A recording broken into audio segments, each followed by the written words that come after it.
In an emotional and candid moment on national television, Tracee Ellis Ross has opened up about her mother, Diana Ross's ongoing fight against lung cancer, sharing heartfelt details that highlight the legendary singer's resilience and optimism. The 53-year-old actress and producer appeared as a guest on The Jennifer Hudson Show on Friday, December 5, 2025, just hours after posting a vulnerable video on Instagram about her mother's diagnosis. The appearance came amid growing public concern for the 81-year-old Motown icon, whose health battle has become a symbol of strength for fans worldwide. Tracee, known for her roles in Blackish and Girlfriends, used the platform to transform her family's private struggle into a message of empowerment. "My mom wants me to share this because she believes in turning pain into purpose," Tracee explained during the interview. She revealed that Diana was diagnosed with lung cancer 3 months ago after routine tests uncovered the insidious disease. Despite the shock, Diana has embraced transparency, echoing her lifelong philosophy of facing challenges head-on. "Illness is just an illusion until it hits you personally," Diana told People magazine in a recent exclusive. "And when it does, you see others suffering, their helplessness, their despair. But I don't view this as a fight. It's a journey." The diagnosis struck while Diana was preparing for a potential return to the stage, following her acclaimed performances at events like the 2024 American Music Awards. Sources close to the family told Entertainment Weekly that subtle symptoms, persistent cough and fatigue, prompted medical attention, leading to the discovery of a tumor in her right lung.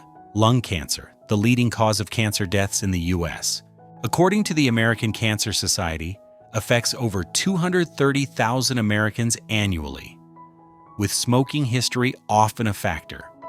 Though Diana has never publicly confirmed smoking, her decades in the music industry exposed her to environments where secondhand smoke was prevalent. Fortunately, Diana is surrounded by a top-tier medical team at Cedars-Sinai Medical Center in Los Angeles.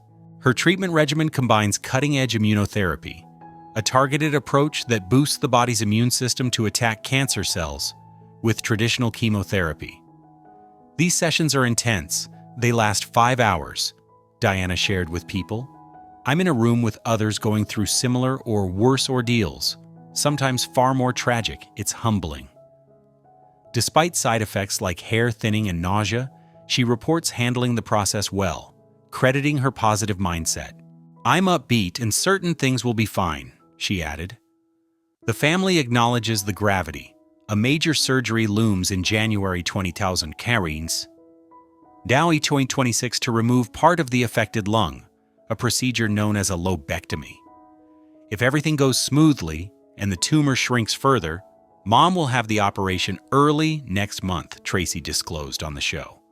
"There are risks. Recurrence is always a fear with cancer. But she's confident. No predictions. Just faith that she'll be back, stronger." More.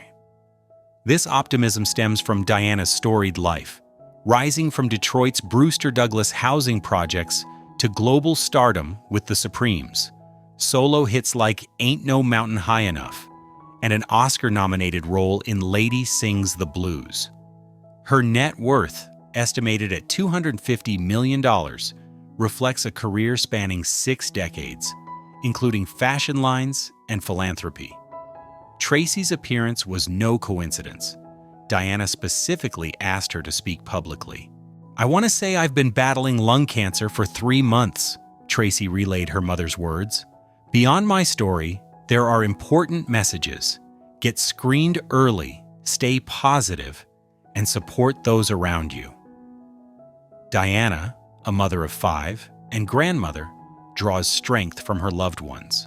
Tracee, along with siblings Rhonda, Chudney, Ross, and Evan, have rallied around her, with family gatherings at Diana's California estate, providing solace. Always vibrant, even acerbic, Diana maintains her humor amid hardship.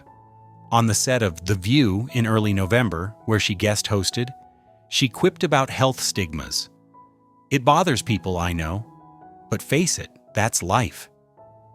Diana's transparency aligns with a growing trend among celebrities, from Olivia Newton-John to Shannon Doherty. who have used their platforms to destigmatize cancer. "I've lost some hair, but overall, I'm okay," Diana explained. Focusing on positives, she avoids dwelling on potential tragedy. There are worse things, and sharing optimism matters. After surgery, she plans a gradual return to performing, perhaps with a memoir or benefit concert for cancer research. This is far from the first time this 80-year-old icon has stood face-to-face with daunting adversity. For decades, she has endured public scrutiny, industry pressure, personal heartbreak, and unimaginable expectations, yet she never stopped shining.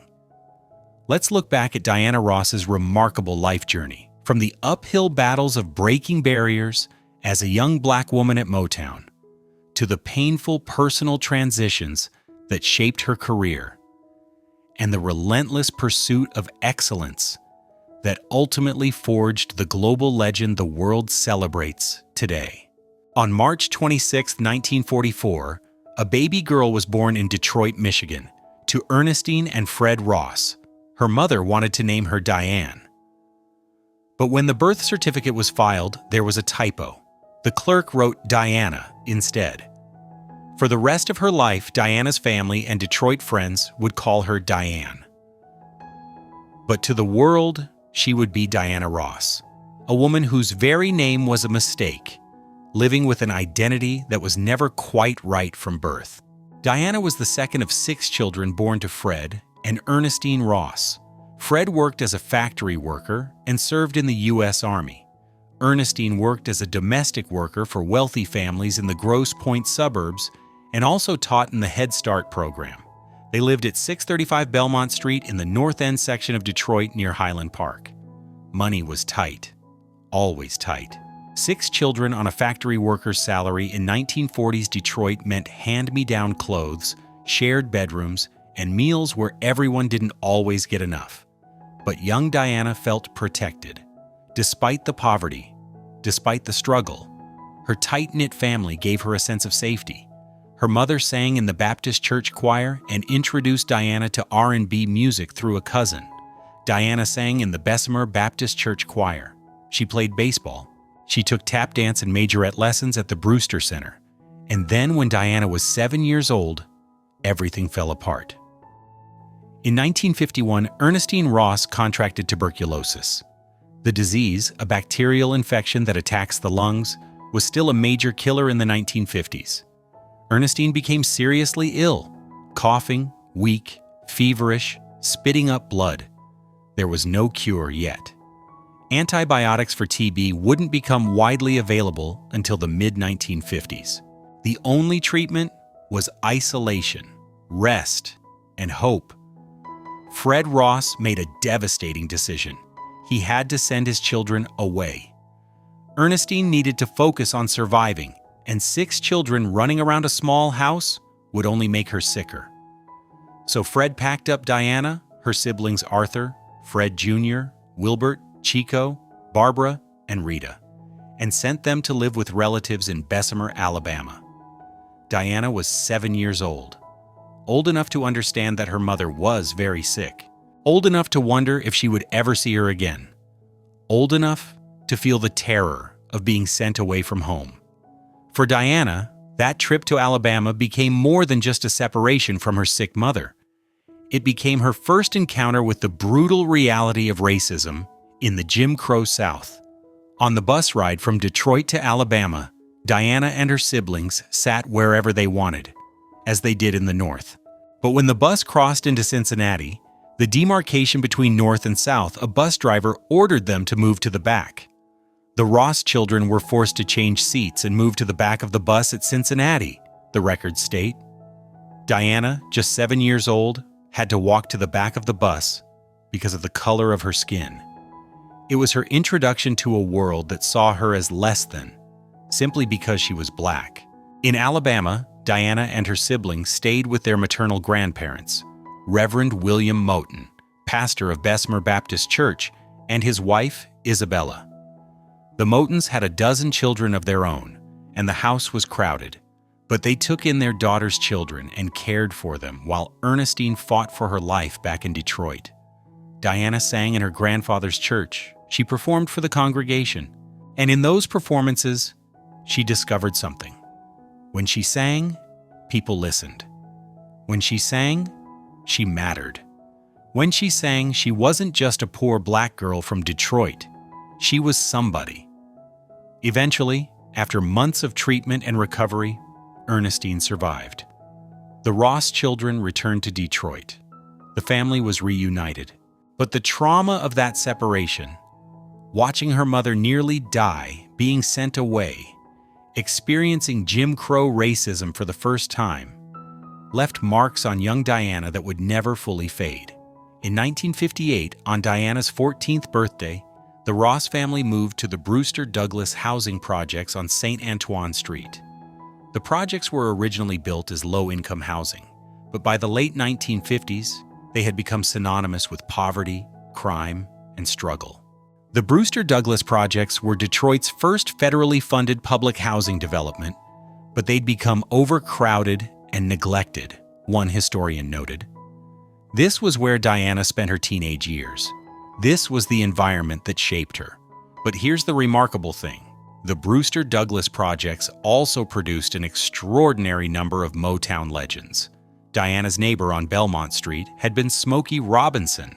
Living in and around the projects were future stars, like Eddie Kendricks of The Temptations, Florence Ballard, and Mary Wilson. Poverty and proximity created a generation of black musicians who would change American music forever.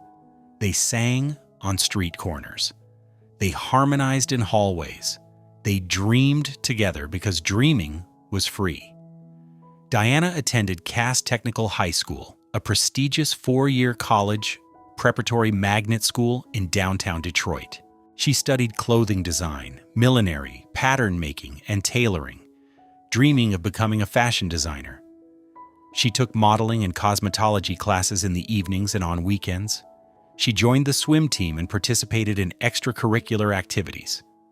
To help her family financially, Diana worked as a busgirl at Hudson's downtown Detroit store, the first African-American hired for that position. She also provided hairdressing services to neighbors for extra income.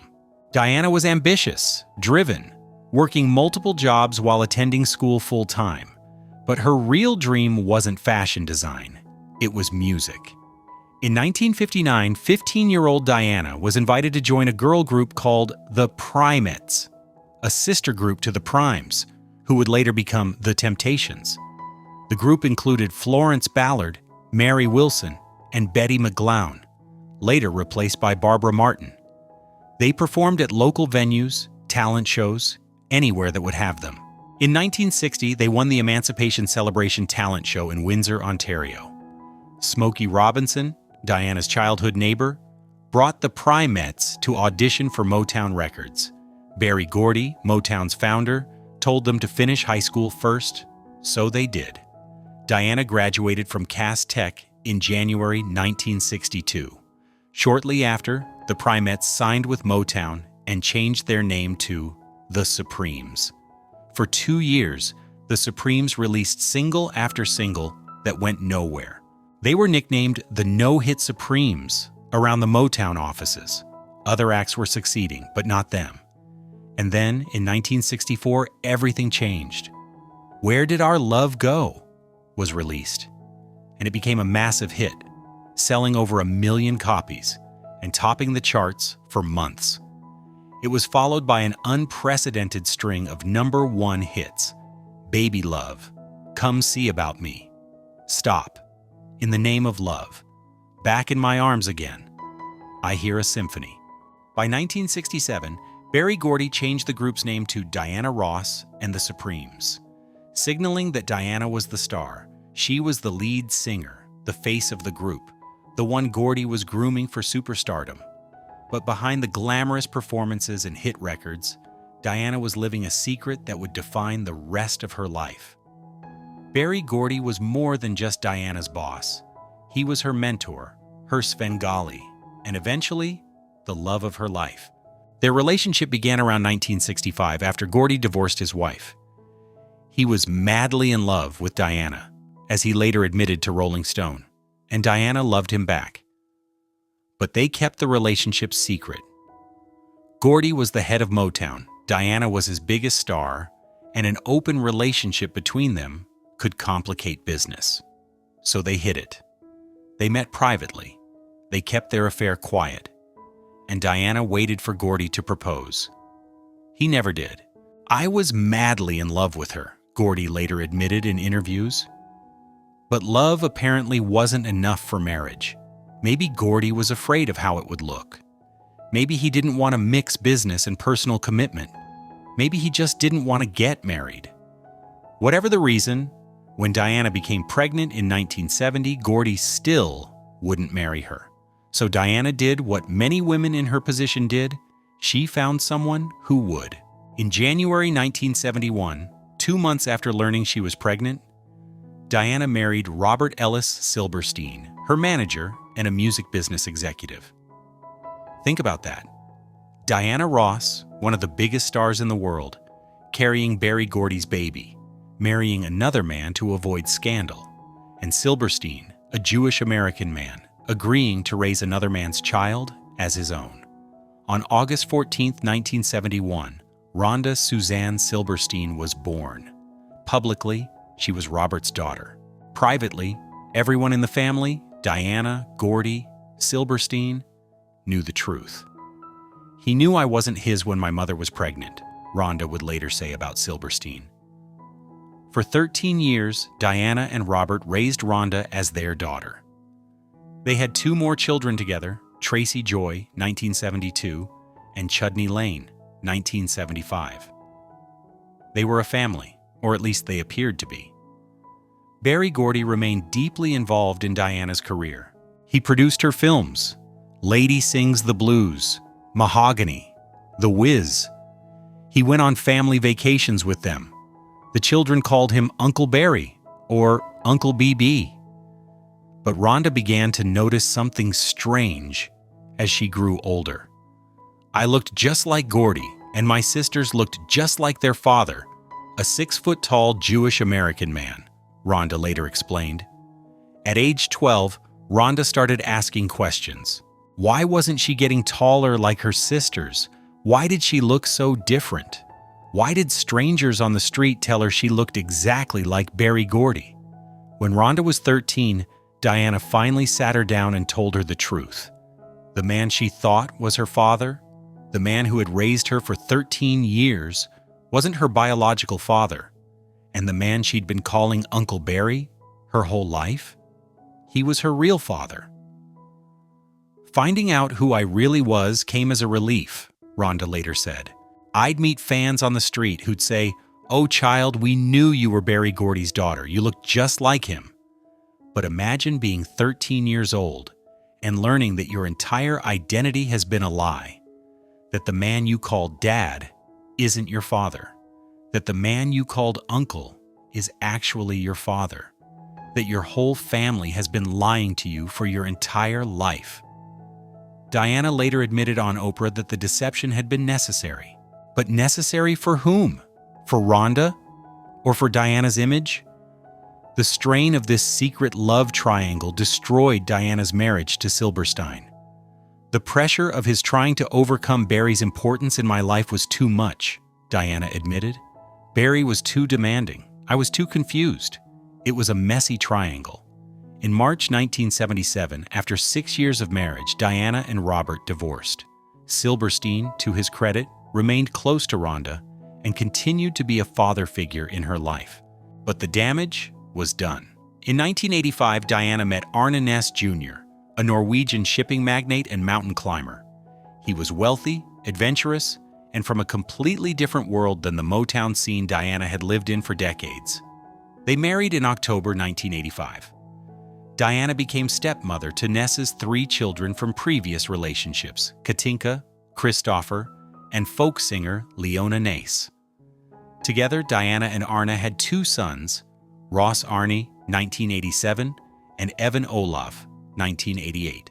For a while, Diana seemed happy. She called Arne the love of my life. They split their time between his home in Norway and hers in Connecticut.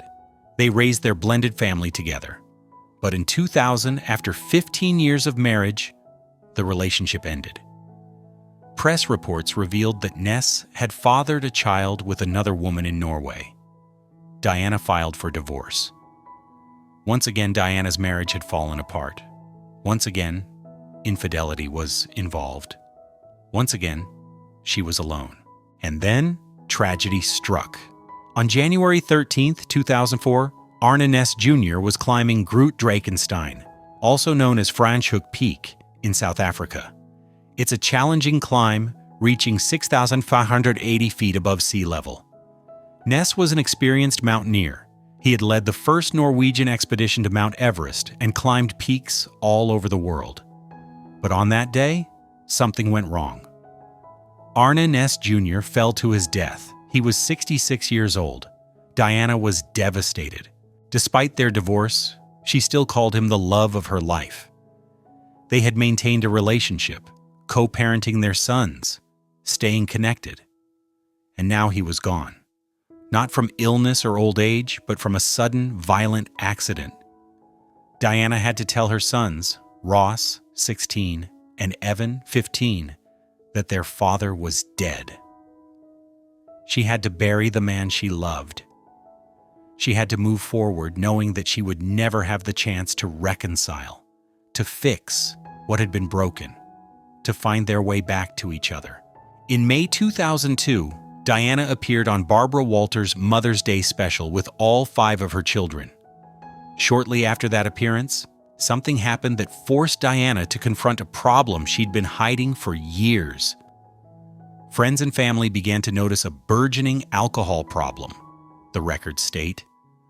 Diana was drinking, not socially, not recreationally. She was drinking to cope, to numb, to escape. Diana admitted herself to the 30-day substance abuse program at the Promises Institute in Malibu, California. The Promises Institute is where celebrities go when their addictions become unmanageable. Robert Downey Jr., Britney Spears, Lindsay Lohan all spent time there. Diana left the program after 3 weeks. She said she was fine. She had concerts scheduled, a 60,000-person show at London's Hyde Park for Prince Charles's Prince's Trust charity. Tickets were selling well across the U.S. She couldn't let anyone down. But in August 2002, shortly after the tour began, Diana re-entered the Promises Institute. She had relapsed. Whatever she was running from, the failed marriages, the lies about Rhonda, the death of Florence Ballard, the pressure of being Diana Ross, it had caught up with her. This time she stayed longer. This time she did the work. But addiction doesn't just go away. Recovery is a lifelong process. And Diana, at 58 years old, finally had to admit she needed help. Today, at 80 years old, Diana Ross is a living legend. She performed at the 2022 Glastonbury Festival to massive acclaim. She received the Presidential Medal of Freedom from President Obama in 2016. She has her own star on the Hollywood Walk of Fame. She's in the Rock and Roll Hall of Fame. But what did it cost? A childhood marked by her mother's near-fatal illness and the trauma of Jim Crow segregation. Teenage years in poverty in the Detroit housing projects. A secret love affair with Berry Gordy that left her pregnant and unmarried, forcing her to marry another man to avoid scandal. 13 years of lying to her daughter about her real father. 2 failed marriages. The death of the man she called the love of her life. Alcohol addiction that required 2 stays in rehab. Diana Ross achieved everything society says you should want: fame, wealth, respect, legacy. But she paid for it with pieces of herself that no hit record can restore. At 80, Diana still performs, still sings, still dazzles audiences. But behind that glamorous exterior is a woman who has survived more pain than most people will ever know. And maybe that's the real tragedy. You can have everything the world says matters: 12 #1 hits, a Presidential Medal of Freedom, a place in history, and still carry wounds that never quite heal. Diana Ross didn't just become a star. she became what the world needed her to be. And in the process, she lost parts of Diana Earl Ross, the girl from the Brewster Douglas projects who just wanted to sing. Success didn't save her. It gave her a platform. It gave her a voice. But it didn't heal the scars. And at 80 years old, Diana Ross is still carrying them.